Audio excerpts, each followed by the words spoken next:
Olá, meu nome é Márcio Teixeira, seja bem-vindo ao meu canal do YouTube. Hoje eu vou falar para que serve um templo sem arca. E eu quero convidar você a se inscrever no meu canal, clicar no sininho de notificação para que você receba os avisos do YouTube quando eu subo um vídeo novo aqui no canal. Se tem uma das coisas que eu mais gosto aqui no canal, é de ler o comentário que você escreve depois do vídeo, depois que você assiste o vídeo. Tem comentários que são muito tocantes, tem pessoas que escrevem e abrem o seu coração, e eu me sinto profundamente honrado. Tem pessoas que obviamente discordam e são extremamente rudes, ríspidas, essas aí eu deleto, não tô nem aí. E tem outras que escrevem coisas muito engraçadas. E tem outras que escrevem coisas que me fazem pensar profundamente. E teve um comentário de uma irmã que a forma como ela respondeu, ela escreveu em letra de forma e cheio de ponto de exclamação no final. Pra que um templo sem arca, né?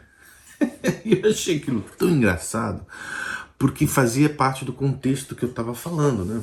E eu fiquei pensando, depois que eu li o comentário dela, poxa, olha que colocação tão verdadeira, tão profunda. Mas eu achei aquilo de uma colocação tão importante que eu falei, quer saber, eu vou responder isso com um vídeo. E me inspirou. Então muitas vezes quando as pessoas me escrevem, me inspira a fazer um vídeo. Para que um templo sem arca? A primeira menção da Arca da Aliança, e aliás, deixa eu trazer a Arca da Aliança aqui. Maquete, não é uma miniatura da Arca da Aliança, que foi dada por Deus a Moisés no Monte Sinai. Ela tem duas partes principais. Ela tem essa tampa chamada propiciatório e tem essa caixa onde ficava dentro alguns objetos que Deus deu a Moisés. Mas quando ele entregou a arca para Moisés, ele revelou ali no Monte Sinai, no capítulo 25 do livro de Êxodo. E se você quiser conhecer mais sobre essa história, eu tenho um estudo do tabernáculo aqui no canal, extremamente detalhado. Se você tem interesse, o link vai estar na descrição desse vídeo. E esse objeto ele é tão importante na história de Israel que até hoje, que até um filme foi feito por Steven Spielberg, Os Caçadores da Arca Perdida, de Indiana Jones, que deu origem à série do Indiana Jones, que é um grande sucesso do cinema mundial. Até hoje o Harrison Ford ele é perseguido por causa desse personagem, né, que Hollywood criou. E começou na Arca da Aliança, o mistério do desaparecimento da Arca da Aliança. E eu não quero aqui fazer um vídeo sobre a Arca da Aliança, profundo, aquela coisa toda, mas é preciso entender, e a profundidade dessa pergunta me leva a fazer um rápido panorama. A Arca da Aliança, na verdade, é uma representação que Deus deu a Moisés e ao povo do que seria a glória dele. Ou seja, isso aqui representa a própria pessoa de Deus no Antigo Testamento. Então, conforme o povo caminhava pelo deserto, a Arca da Aliança com ele simbolizava a presença do Deus vivo. Então, é um objeto de extrema, mas assim, eu não consigo expressar em palavras o quão importante a Arca da Aliança é na história de Israel. De tal forma que ela era levada a guerras, ela era levada para todos os locais importantes e todas as situações relevantes no Antigo Testamento. Muitas delas você vê a presença da Arca da Aliança, que simbolizava o quê? A glória do próprio Deus vivo. E eu gosto demais desse assunto desde a minha meninice na fé. E a Arca da Aliança, ela foi conduzida, né, desde o Monte Sinai, nas jornadas de Israel no deserto por 40 anos, entrou na Terra Prometida. A gente vê a importância dela. Eu já fiz um vídeo aqui falando sobre o local da entrada da Arca da Aliança e o povo de Israel ali no Rio Jordão, o que aquilo significa. Eu vou deixar também um link aqui para você assistir esse vídeo, que ele é muito, muito legal. E aí a Arca da Aliança ela entra em Israel e dentro da Terra Prometida ela passa por alguns lugares até que na época de Davi ela é trazida para Jerusalém e posteriormente, antes de Davi morrer, ele dá ao seu filho Salomão a planta do que seria o primeiro templo, porque o tabernáculo era aquela tenda, ela não mais seria utilizada, ela estava em Siló, e não mais seria utilizada como templo, como o local de encontro do povo de Israel com o Senhor, porque esse local de encontro seria transferido para Jerusalém, a cidade que Deus tinha estabelecido. E aí, Salomão constrói o templo, e eu tenho uma maquete desse templo que eu construí, e eu vou utilizar essa maquete, para explicar o templo de Salomão, quando chegar a hora. Então, você vê que tem esse degrau aqui é o Santo dos Santos, e tem um anjo enorme aqui, que era o querubim, né? Constava também no topo da arca, tá vendo? Deus mandou esculpir, e Salomão esculpiu um querubim, 2 querubins gigantescos dentro do Santo dos Santos, e colocou a Arca da Aliança ali. E Salomão construiu esses 2 anjos querubins em cima dessa plataforma que era o local mais alto do Monte Moriá, onde ali ele repousou a Arca da Aliança. Eu vou fazer um estudo profundo sobre isso, é muito legal. Quando Salomão constrói o templo, existe a inauguração do templo, a Arca da Aliança é trazida para dentro do templo, colocada em cima do Monte Moriá, no local mais alto, como eu acabei de explicar, e ali a glória de Deus vem de uma maneira tão tremenda, e ali o povo adora o Senhor, os levitas se prostram no chão por causa do peso da glória de Deus. Eu farei um vídeo sobre isso também. E ali passa a ser o centro de adoração da nação, até que os babilônicos, no ano de 586, vêm e destroem o templo. E a última vez que a Arca da Aliança é mencionada no Antigo Testamento está em 2 Crônicas, capítulo 35, um pouco antes da destruição. E Deus permitiu, como juízo, por causa da idolatria que existia em Israel. Isso é um pecado que Deus abomina, chama-se idolatria. O povo é levado cativo para a Babilônia, onde eles ficam 70 anos. E aí, depois de 70 anos, eles retornam para Israel, retornam para a terra prometida, para a terra da saudade, e eles começam, por autorização do Senhor, a reconstruir os muros de Jerusalém e reconstruir o templo, onde, novamente, o culto e a adoração ao Senhor seria restabelecido. A gente vê isso no livro de Esdras, leia porque é muito interessante. E no livro de Ageu é uma chamada à reconstrução do templo que fora destruído pelos babilônicos. E no versículo 5, a palavra do Senhor diz o seguinte: aplicai os vossos corações aos vossos caminhos. Semeais muito, recolheis pouco, comeis, mas não vos saciais. E aqui você já deve ter ouvido essa passagem muitas vezes sobre dízimo, oferta, e eu não quero abordar esse tema, não é esse o propósito desse vídeo, mas eles trazem as ofertas para que o templo fosse reconstruído. Tem uma outra tradução que fala o seguinte: observa o caminho que vocês andaram para você ver onde vocês chegaram. E é um chamado ao arrependimento. E eu acho isso simplesmente maravilhoso sob o ponto de vista de Deus. E ele fala ainda no versículo 13: eu sou convosco, diz o Senhor. De modo que o Senhor suscitou o espírito de Zorobabel, filho de Sealtiel, governador de Judá, e o espírito de Josué, filho de Josadaque, para trabalharem na casa do Senhor dos Exércitos. Ou seja, esse templo seria conhecido como o templo de Zorobabel, que era o governador de Judá. Então ele reconstrói, ele comanda a reconstrução desse templo. Mais tarde, esse templo seria reformado e seria ampliado pelo rei Herodes. O Herodes, ele era uma pessoa extremamente arrogante, extremamente dura, né? Herodes foi conhecido pelas suas construções, pela grandiosidade das suas construções. E uma delas foi Massada, onde aconteceu um episódio muito interessante entre o final da guerra entre Israel e os remanescentes de Israel contra os romanos. Vou fazer um vídeo uma hora dessa. E uma outra grande construção que Herodes fez foi a ampliação do templo de Zorobabel.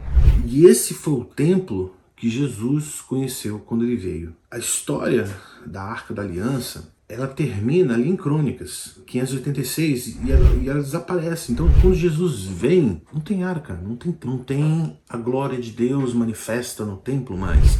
Muito embora no Novo Testamento tenha uma passagem interessantíssima sobre o que acontece em Lucas capítulo 1, versículo 5. Deixa eu ler rapidamente para você, que é o anúncio do nascimento de João Batista. Existiu no tempo de Herodes, rei da Judéia, um sacerdote chamado Zacarias, da ordem de Abias. Se você quiser saber o que significa isso, a importância disso, essa foi uma ordem estabelecida pelo rei Davi em 1 Crônicas 24, de 7 a 18. Pode ir lá ver. Tem a ordem dos sacerdotes, e cada ordem de sacerdote tinha uma tarefa específica. E essa oitava ordem, da qual Zacarias pertencia, era responsável por apresentar a adoração no altar de incenso que ficava dentro do templo. Estou mostrando aí onde é que é. Talvez eu possa dizer que aqui foi um registro extremamente importante da manifestação da presença através da mensagem que um anjo entrega ao sacerdote Zacarias sobre o nascimento do seu filho. Ou seja, depois disso, Jesus nasce e é trazido ao templo. E é aqui que eu queria focar o que eu vou falar hoje para você. Para você ter uma ideia do que significa a grandiosidade, a opulência de Herodes como construtor, esse livro aqui, do Lynn Rickmeyer, chamado The Quest, ele é um verdadeiro patrimônio, vamos assim dizer, para quem gosta desse assunto de estudar sobre o templo, porque ele mostra detalhe por detalhe esse livro, mas é um livro altamente recomendável para quem gosta de estudar o Monte do Templo, como eu gosto. E ele fala uma coisa interessante, que é o seguinte: a maior pedra, tá, que foi colocada por Herodes na construção do templo pesa cerca de 72 toneladas e meia. E essa pedra ainda existe lá. Eu vi essa pedra na base do templo, o que é um atestado da grandiosidade de Herodes ao reformular o templo. Eu mostrei para você ainda há pouco o templo de Salomão, que foi destruído pelos babilônicos, né? E depois que eles voltaram da Babilônia, do exílio da Babilônia, eles reconstruíram sob o comando de Zorobabel, que era o governador de Judá, o templo que mais tarde foi ampliado por Herodes, que foi o templo que Jesus conheceu. Essa aqui é a maquete do templo que Jesus conheceu. E o que eu estava tentando explicar é o seguinte: esse tijolinho aqui, na verdade, é uma representação do que seria o topo do Monte Moriá em Jerusalém, onde estaria repousando a Arca da Aliança. A Arca da Aliança desapareceu. Então, quando esse templo aqui foi construído, não existia a Arca da Aliança. Existia somente o topo daquele monte, existia esse buraco aqui onde a Arca da Aliança foi colocada. Esse buraco existe e, aliás, eu vi pessoalmente, pisei em cima desse local que Deus me possibilitou. Olha a foto aí, ó, para provar que é verdade, que eu tive lá. Eu contei essa história em um dos meus vídeos aí. Vou tentar achar e colocar na descrição do canal aqui. E essa estrutura que eu construí aqui é só uma representação do que era o véu. Como ele ainda está sendo construído, a maquete não está pronta, é só uma representação para te explicar. Vou mostrar para você. Lembra que eu te falei sobre o anjo que falou com Zacarias? Ele estava nesse local do templo, onde ficava o altar do incenso. Ainda não está colocado o altar do incenso, mas o anjo falou com ele aqui, nesse local. Essa era a razão que ela me perguntou: por que não tinha um templo? Para que existia um templo se não existia a Arca da Aliança? Se a glória de Deus manifesta naquele objeto como um símbolo não se fazia presente, para que um templo desse? Para que utilização? E ela está coberta de razão, exceto pelo fato de que o templo representava a morada do Deus Altíssimo para o judeu. Então ele tinha que existir com uma questão cultural, uma questão da religião da época. Era absolutamente inconcebível não existir o templo. Mas conceitualmente, espiritualmente falando, a pergunta dela é extremamente pertinente. Muito bem, para você entender quão de perna pro ar estava a vida espiritual de Israel quando Jesus veio, Zacarias, que foi o último sacerdote da linhagem sacerdotal, essa linhagem ela se perpetuaria em João Batista, porque João Batista era filho de Zacarias. Mas a gente vê João Batista vivendo no deserto, apregoando a vinda do Messias, cheio do Espírito de Deus, completamente afastado da liderança religiosa de Jerusalém, que estava lá no templo, sem a arca. No entanto, a presença de Deus, a unção de Deus, a glória de Deus estava sobre quem? Sobre João Batista, e não sobre o sumo sacerdote em Jerusalém. Tanto é que é ele, João Batista, que anuncia a vinda do Messias. E Jesus foi o que? Rechaçado pelo sumo sacerdote que estava no templo. O que me aponta para uma Jerusalém muito mais preocupada com os ritos, muito mais preocupada com o prédio, muito mais preocupada com a sua aparência externa do que alguém preocupado com a vinda do Messias, que era esperado por Israel. E esse era João Batista. João Batista era o verdadeiro sumo sacerdote de Israel. Mas ele estava onde? No deserto. Então não é de se estranhar que quando Jesus vem e ele vai até o templo, os religiosos estão ali e odeiam ele, odeiam o discurso dele. Não é de se estranhar. Por quê? Porque eles não estavam esperando o cara. Aliás, eles não queriam ele. Aliás, eles conspiraram para matar o Messias, né? O que me diz o seguinte: a vida religiosa muitas vezes te afasta de Deus. A vida religiosa muitas vezes impede que você sequer reconheça o mover de Deus. A vida religiosa de Israel estava tão distante de Deus que eles estavam tão perto do templo, mas eles não entendiam nada sobre a glória de Deus. Tanto é que Jesus, a glória de Deus, entra no templo, senta ali nas escadarias do templo, contempla as pessoas trazendo as suas ofertas, e ainda assim ele não foi reconhecido, cara. Ainda assim ele não foi recebido. E ontem eu tava com a moto, fui lá no correio, sábado, curtindo, né, tal. De repente o Senhor fala no meu coração: vai até o terreno e filma e mostra a destruição. E eu quero que você coloque isso no vídeo que você vai fazer sobre o templo. E eu fiquei assim: ué, Senhor, mas sério? Vai e faz. Eu fui e fiz, eu quero te mostrar aqui agora. Bem, eu tô aqui no lugar em Orlando que você não vai acreditar. Esse aqui era um local chamado The Holy Land Experience, que era o único parque temático nos Estados Unidos sobre a Bíblia e sobre temas da Bíblia, e que infelizmente chegou no seu fim na época da pandemia. Eu tô vindo aqui no meio da demolição, entrei aqui, o guarda permitiu, porque você não pode entrar numa área de demolição. E eu expliquei: olha, eu tô fazendo um vídeo pro YouTube, a última vez que eu vou ver esse prédio aqui, que é uma réplica, aliás, uma tentativa de uma réplica muito menor do que o templo que existia em Jerusalém, mas esse parque falava sobre um monte de coisa, tinha um monte de shows, eram lojas. Então eu tô entrando aqui no meio dos escombros para mostrar, e eu falei para ele: cara, eu queria ir até o templo para mostrar. Então tô entrando aqui e é uma cena, confesso, muito triste.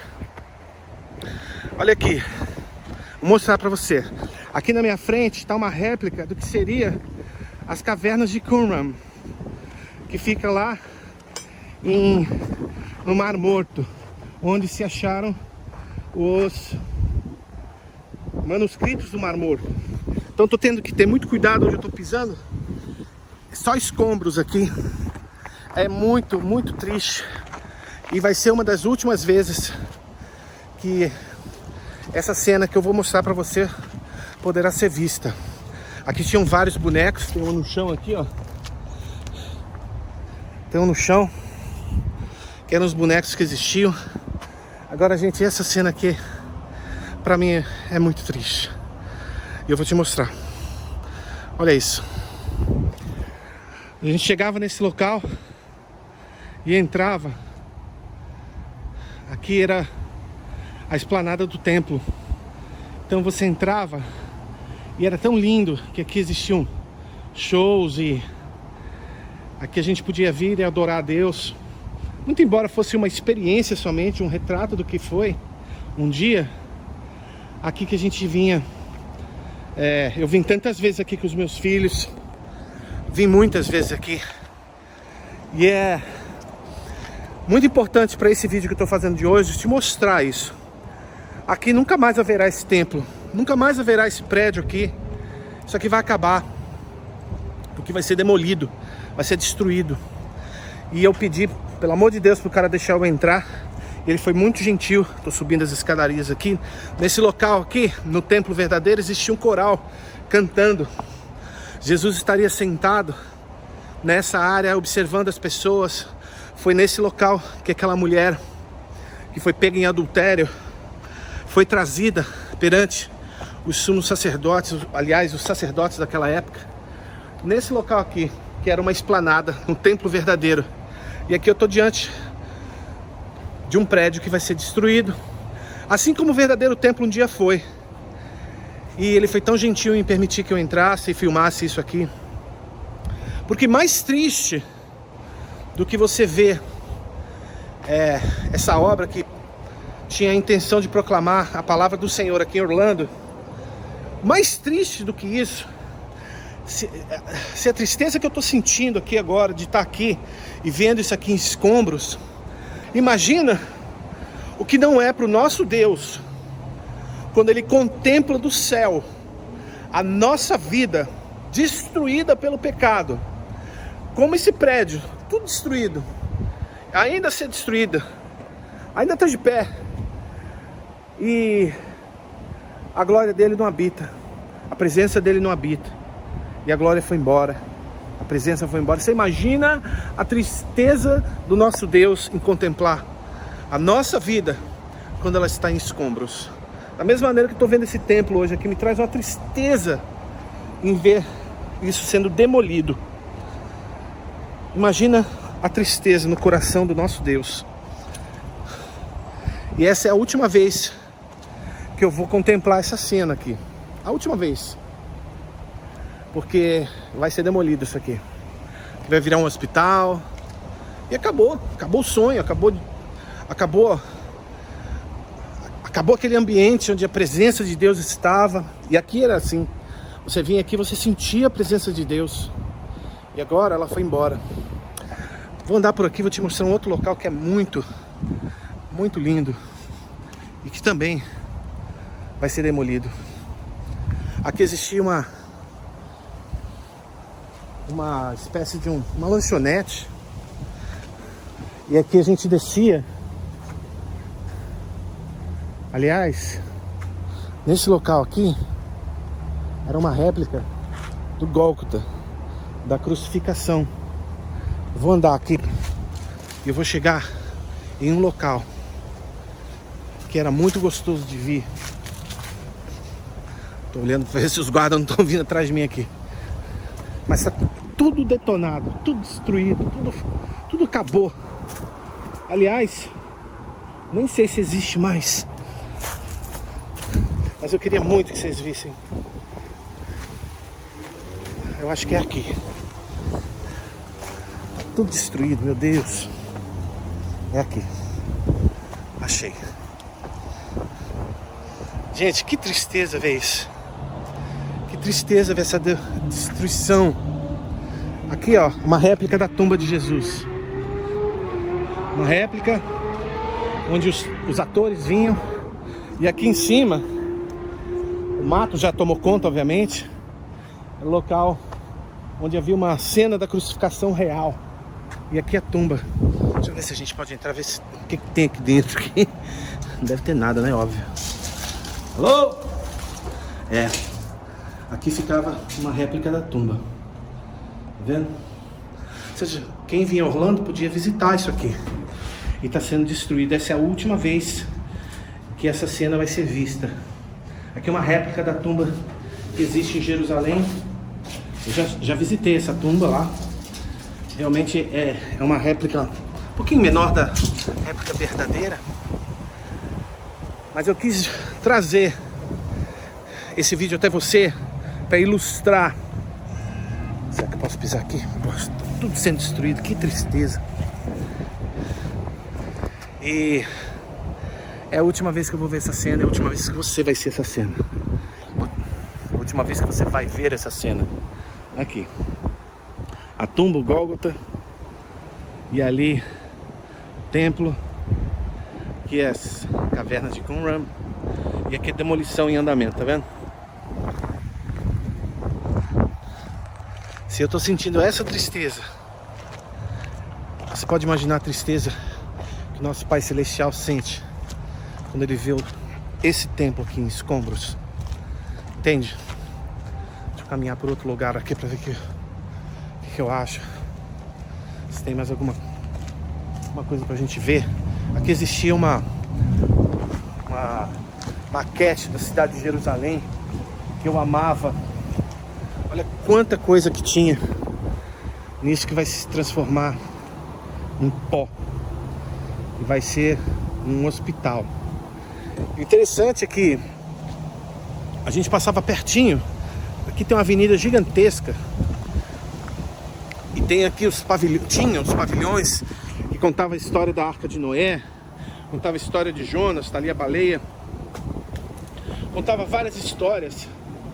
Ali é o local de uma praça, aqui é um mercado, e tudo isso vira escombros. Deixa eu ver o que tem aqui dentro. Não tem nada mais. Que tristeza. Que tristeza. Mas o ponto alto sempre era ali no templo mesmo. Aqui tinha uma réplica do tabernáculo, que você assistia uma apresentação. Imagina o que é a tristeza que eu tô sentindo por ver isso aqui indo embora. Não se pode comparar com a tristeza do nosso Pai Celestial quando ele vê a nossa vida em escombros. Mas sabe o que é pior disso tudo, cara? Não é somente um templo sem arca, mas é uma arca sem templo. A presença de Deus sem templo. E a gente sabe que Paulo nos trouxe uma revelação tremenda em 1 Coríntios 6,19, que diz: não sabeis que o vosso corpo é santuário do Espírito que habita em vós, o qual possuís da parte de Deus e que não sois de vós mesmos? Ou seja, esse corpo aqui, cara, é o templo do Espírito. A Arca da Aliança, que representa o próprio Deus, tem que estar no mais profundo desse santuário, que é o seu coração. E o diabo sabe que se esse templo for corrompido, Deus não pode usar esse templo.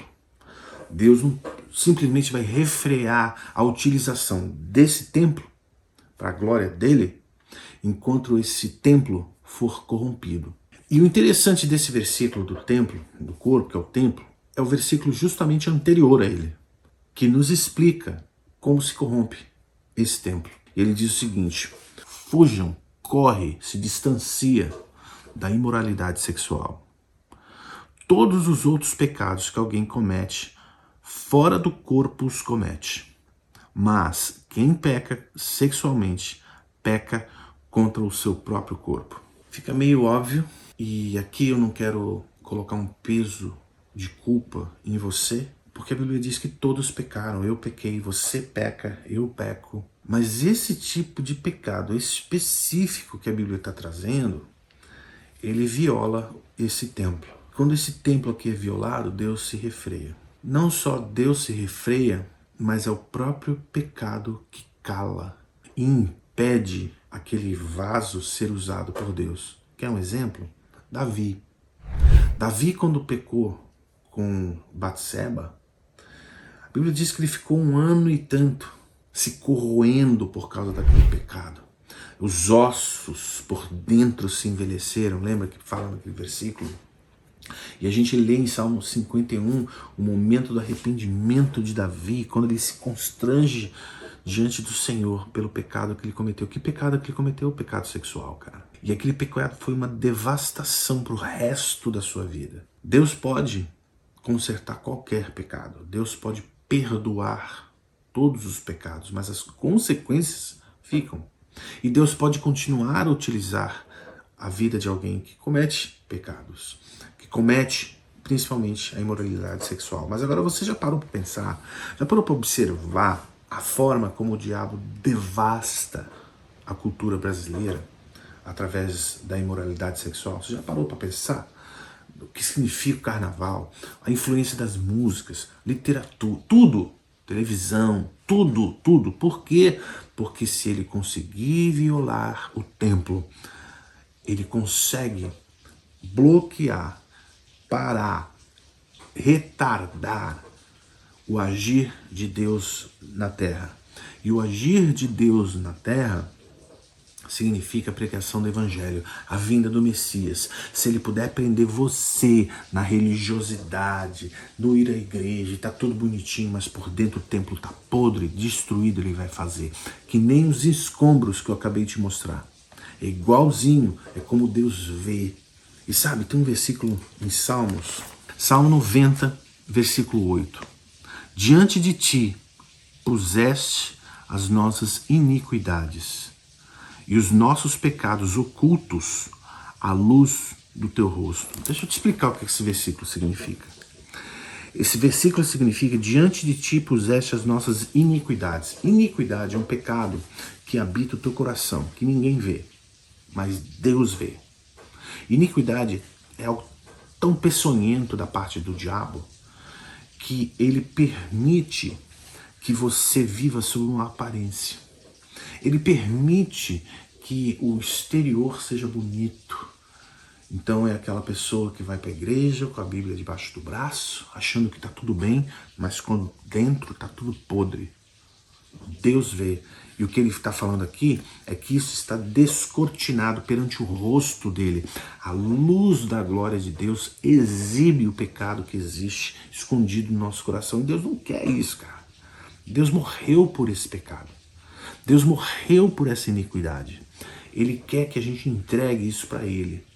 Deus não está lá apontando o dedo para aquilo lá. Ele já sabe que está ali.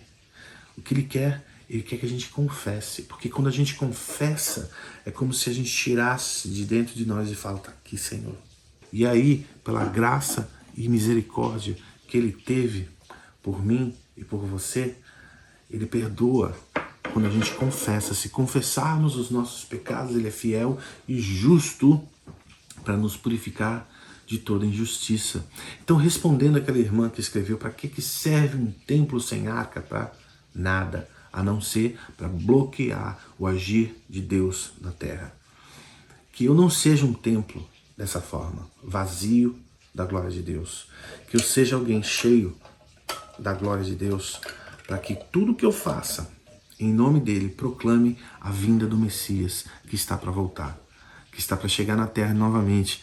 E ele quer achar você preparado, ele quer achar você com a vida lavada, ele quer achar você alguém que esteja esperando por ele. Não como aquelas noivas que foram, aquelas virgens, né, que correram para buscar azeite. Ele quer achar você cheio do azeite, para a glória do nome dele. Eu espero que esse vídeo tenha abençoado a sua vida. Eu espero que Deus tenha falado ao seu coração como falou comigo. E escreve aí nos comentários do vídeo que Deus falou ao seu coração.